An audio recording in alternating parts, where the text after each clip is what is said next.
Okay, Macbeth, Act 2, Scene 1, an overview of Act 2 and some annotations. All right, so it's dark, the moon is down. It's a few hours after the banquet, and Banquo and Fleance are about. Here, Banquo's kind of having a joke with his son. He says, "The husbandry in heaven, the candles are all out. Take me that too, the heavy summons lays upon me." And here what he's talking about is he feels tired, but his mind is alert. It's like too active. There's too much going on. Now, Macbeth enters, and we get a sense of irony, he says, because it's a friend. He's just, obviously it's dark, he's alerting Banquo to the fact that he's about. And then Banquo talks about this idea of the great largesse of the offices, the diamond that he greets his wife with. And those are kind of quite material things that the king has blessed him with.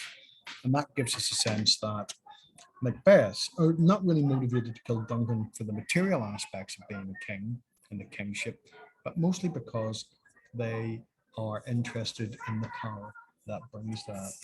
We move on to scene 2. I'm sorry, scene 1 continues, and we've got this idea of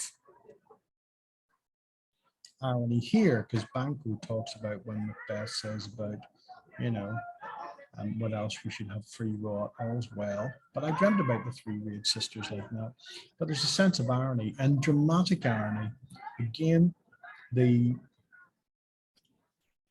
audience know what Macbeth's plan, and Banquo doesn't know all's well. It's not. There's a murder planned. All right.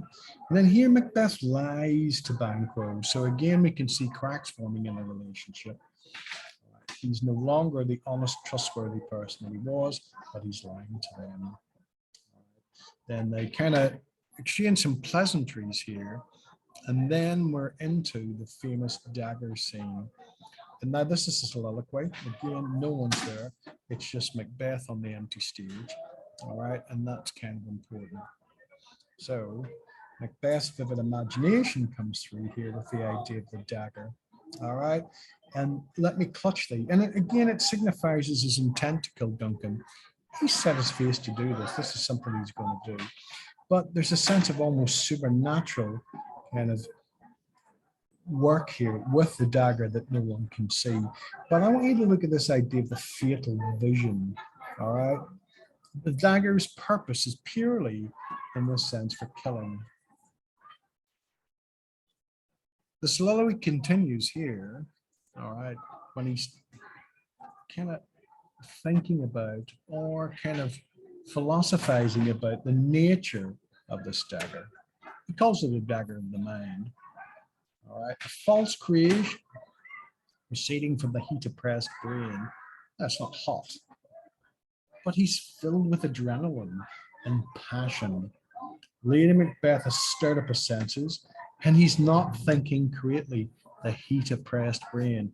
He's not thinking calm and rational thoughts.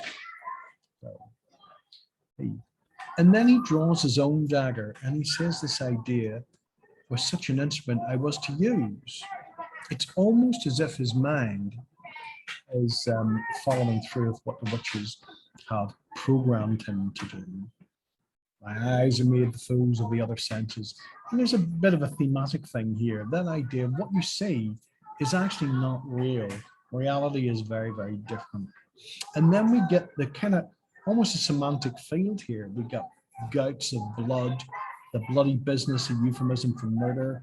We've got kind of dead, witchcraft murder, the wolf. All right. And then he says an interesting thing. He's got Tarquin's ravishing strides. Now, King Tarquin was an Etruscan kind of king. The Etruscans became Rome eventually. But the Rome had to get rid of the Tarquins and King Tarquin because of his kind of his nature, as dark, evil nature. And here, Macbeth is using this allusion to King Doug to describe himself as ravishing strides as he goes to do his dirty deeds. And again, we get this idea of moving stealthily like Tarquin would have done, where the very stones would call out. And then the present horror. the impending murder of Duncan. And then there's a pause. He's thinking. And then finally, I go. And it is done. And here we hark forward to the part where when he makes a decision, he acts immediately. He's a very decisive person. And like true Shakespearean kind of drama, the scene ends with the rhyming couplet. And then Duncan, it is a knell that summons thee to heaven or to hell. And here we get a sense of God's judgment, that only God can judge. And that finishes the scene.